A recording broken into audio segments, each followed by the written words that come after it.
세상에는 다양한 직업이 있고 여러 가지 삶의 형태가 존재한다. 그렇지만 많은 사람들이 말한다. 하고 싶은 것이 없어요. 무엇을 좋아하는지 모르겠어요.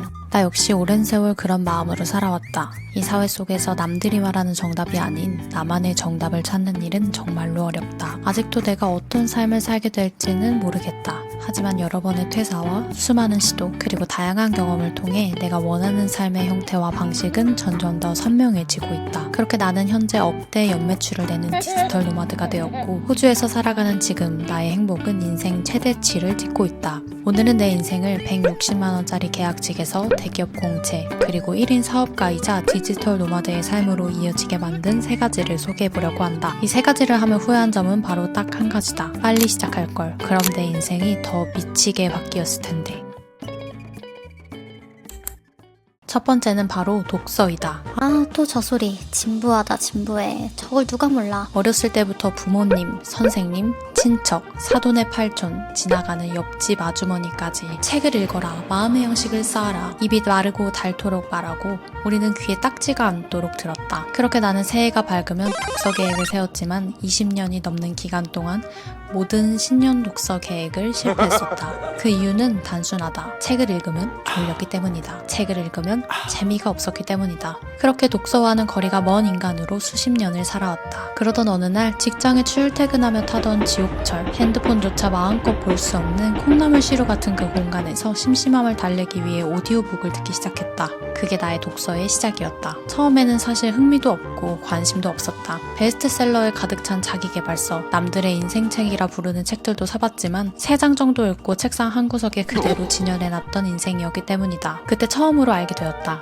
남들이 말하는 명저 말고 지금의 나에게 필요한 책을 읽는 것이 진짜 독서라는 것을. 그 이후 나는 많은 책을 읽는 다독보다는 한 권을 깊이 읽는 정독을 하기 시작했다. 그러다 보니 나만의 인생 바이블이 생기기 시작했다. 불안과 걱정이 많을 때는 데일 카네기의 자기관리론, 발전이 더디게 느껴질 때는 제임스 클리어의 아주 작은 습관의 힘, 내가 뭘 하고 싶을지 모를 때는 야기 젠페이의 세상에서 가장 쉬운 하고 싶은 일 찾는 법. 남들이 좋다고 해도 지금의 나에게 필요하지 않으면 아무 의미가 없다. 정말 나에게 필요한 책을 찾고 그 안에서 고민을 해결할 실마리를 발견하고 그 방법을 실천했을 때 내 인생에는 분명한 변화가 일어났다. 예를 들어 자기관리론에서는 이런 문장이 나온다. 최악의 시나리오를 예상하고 감당할 수 있다고 받아들여라. 내가 퇴사를 고민할 때 나는 이 책을 3번이고 4번이고 읽었다. 내가 왜 퇴사를 고민하는지, 무엇이 그렇게 걱정되는지 정의했다. 그리고 최악의 시나리오를 그려봤다. 회사를 나간다. 사업이 자리 잡지 못한다. 돈이 없다.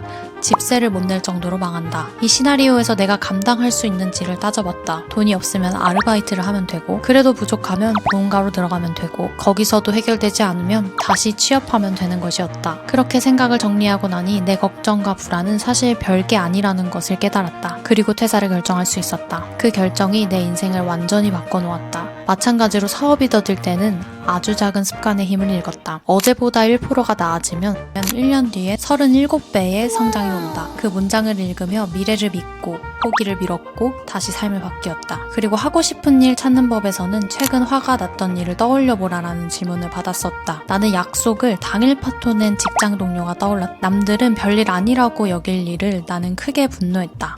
그때 깨달았다. 나는 시간을 굉장히 소중히 여기는 사람이라는 걸. 그래서 시간의 자유가 있는 디지털 노마드의 길로 나아갈 수 있었다. 이렇게 독서는 나의 인생을 송두리째 바꿔놓았다. 살면서 직접 만날 수 없는 훌륭한 사람들의 생각과 경험을 1, 2만 원에 그것도 언제 어디서든 만날 수 있다는 건 정말 어마어마하고 놀라운 일이다. 그래서 나는 지금도 종종 생각한다. 이걸 어렸을 때부터 알았더라면 얼마나 더 좋았을까. 독서만큼은 진작에 시작했으면 좋았을 것이다. 두 번째는 바로 영어이다. 사실 나는 어렸을 때부터 영어를 가장 싫어했다. 대학 졸업 무렵 나 혼자 토익 점수를 넘지 못해서 졸업시험을 따로 봐야 했을 정도였다. 이게 끝이 아니다. 가끔 회사 일로 박람회에 가면 영어를 못한다는 이유로 외국인 부스에는 애초에 쳐다보지도 않고 지나쳤다. 해외여행을 가도 한국인에게 유명한 장소만 찾아다녔고 식당에선 검지손가락을 치켜 세우며 원, 한마디로 주문을 끝냈다. 모든 상황에서 단어 하나로만 의사소통을 하며 여행을 했다. 그러니 해외 상품인 문화에 자연스럽게 눈을 뜨기 어려웠고 예상치 못한 질문이 나오면 땀을 뻘뻘 흘리며 얼버무리고 파파고에 기대어 살아야 했다. 그럼에도 불구하고 나는 영어 공부를 하지 않았다. 왜냐하면 그래도 살아가는데 큰 진작은 없다고 생각했기 때문이다. 그렇게 12년의 교과 과정을 마치고도 영어 한마디 못하는 사람이 되어 있었다. 이게 바로 그 증거 영상이다. Okay, so I have 3 questions for you, right? You ready? Here's the first one. Tell me. I want to know. Tell me about your favorite restaurant, other than Italian. So sometimes people have to do something they don't like for money, right? 나는 영어를 못하는 것은 물론이고 영어의 필요성도 사실 한국 회사를 다니면서 딱히 승진을 위함 그 이상 그 이하도 아니라고 생각했었다. 그러나 나는 영어를 못하는 것을 땅을 치고 후회하는 시간을 가져야 했다. 첫 번째, 습득할 수 있는 정보의 양이 다르다는 사실 때문이다. 구글에 드롭시핑을 시작하는 방법이라고 검색하면 약 17,500개의 정보가 나온다. 같은 문장으로 영어로 How can I start dropshipping? 이라고 검색하면 약 2,630만 개 결과가 나온다. 무려 1,500배의 차이이다. 이건 비단 구글뿐만이 아니다. 유튜브, 인스타그램, 틱톡 등 SNS도 마찬가지다. 그리고 그 정보를 제대로 활용하기 위해서는 결국 영어로 소통할 수 있어야 한다. 영어는 내가 성장하기 위한 엄청난 무기라는 걸 그제서야 깨달았다. 두 번째, 영어는 나의 생각의 틀을 깨는데 큰 역할을 했다. 한국에서 다양한 사람만 만나도 시야가 넓어지는데 다양한 외국인들과 자유롭게 소통할 수 있다면 그 확장성은 말로 닿을 수 없을 정도라는 것을 깨달았다. 그 경험이 쌓이면서 나는 본격적으로 해외에 나가 디지털 노마드의 삶을 살아야겠다고 결심하게 되었다. 그래서 나는 영어에 대한 두려움부터 없애는 연습을 시작했다. 단어, 문법은 모두 무시하고 실수든 뭐든 일단 영어를 뱉는 연습을 했다. 그렇게 하다 보니 비록 문장이 완벽하진 않아도 외국인이 내가 무슨 말을 하는지 대충은 알아들을 수 있는 수준까지는 올라오게 되었다. 하지만 이게 또 문제였다. 상대방이 알아듣기 때문에 더 이상의 발전은 없었다. 그러니까 내가 항상 영어가 그 수준에서 멈춰있거든. 지금 내가 하는 수준에서 멈춰있어. 근데 내가 왜 이게 멈출까 생각에 공부를 안 한 것도 있지만 그 멈춘 이유를 알았어. 내가 이렇게 엉망으로 하다가 엉망으로 해도 사람들이 다 알아듣거든. 맞아. 사람들이 다 알아듣는데 이거 교정을 안 해줘. 너가 뭐가 문제다 이거 교정을 안 해주는데 사람들이 다 알아들으니까 그냥 이렇게 하고 다니는 거지. 내 실수를 교정해주는 사람이 없었기에 같은 실수를 반복했기 때문이다. 그때 나는 아이비리그 출신 튜터들과 수업할 수 있는 링그를 만나게 되었다. 수업을 통해 내가 틀린 부분에 대해 직접 피드백을 받고 AI 분석 리포트를 통해 어떤 문장을 반복하는지, 어떤 실수가 많은지를 파악할 수 있었다. 영어책을 보면 나의 이야기를 하는 것이 아니라 영어가 머릿속에 잘 안 들어오는데 링글의 1대1 수업을 통해 내가 선택한 주제로 내가 이야기를 직접 영어로 말할 수 있었기에 학습 효과가 훨씬 높았다. 솔직히 말해서 1대1 수업에서 가장 두려운 점은 바로 어색함이다. 누군가가 말하지 않으면 정적이 흐르고 불편한 분위기가 만들어지기 쉬운데 링글은 내가 원하는 튜터를 직접 선택할 수 있어서 정말 즐겁게 대화할 수 있었다. 덕분에 공부라는 느낌 없이 자연스럽게 영어 실력을 끌어올릴 수 있었다. 링글 화상 영어를 무료로 체험해보고 싶으신 분들은 더보기란에 초대 링크를 위해 수업을 바로 체험해볼 수 있으니 꼭 한번 경험해보길 추천한다.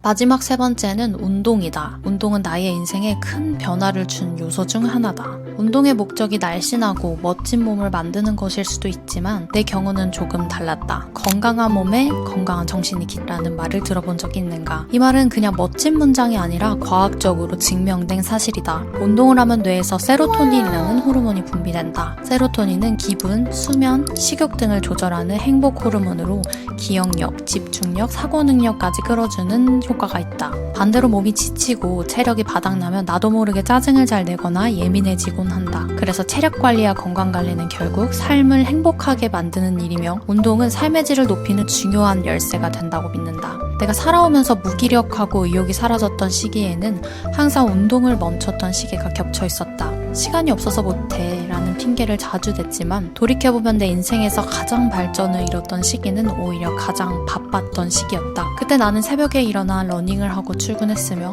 몸이 건강해지니 나쁜 음식을 자연스레 멀리하게 되었고 몸이 가벼워지니 마음도 편안해졌고 마음이 편안해지니 다시 의욕이 생기고 그렇게 인생이 서서히 변하는 경험을 하게 되었다. 운동 중에서 내가 가장 추천하는 것은 바로 달리기다. 첫 번째 이유는 간단하다. 운동화 하나만 있으면 어디서든 시간 구애 없이 할 수 있는 가장 간편한 운동이기 때문이다. 하지만 내가 진짜로 달리기를 좋아하는 이유는 달리기는 인생과 닮아있기 때문이다. 달리기를 처음 시작하면 누구나 빨리 뛰고 싶어진다. 하지만 속도를 올리면 곧 지치고 숨이 차고 포기하고 싶어진다. 그 순간이 멈추면 잠깐은 편안하다. 숨이 고르고 몸도 조금은 괜찮아진다. 하지만 다시 뛰려 하면 무거워진 다리와 더 빨리 차오르는 호흡 때문에 훨씬 힘들어진다. 그래서 오래 달리려면 천천히 뛰어야 한다. 힘들다고 멈추는 것이 아니라 속도를 줄이면 계속 나아갈 수 있다. 그렇게 코로만 호흡할 수 있을 정도의 속도로만 달리면 1km, 2km,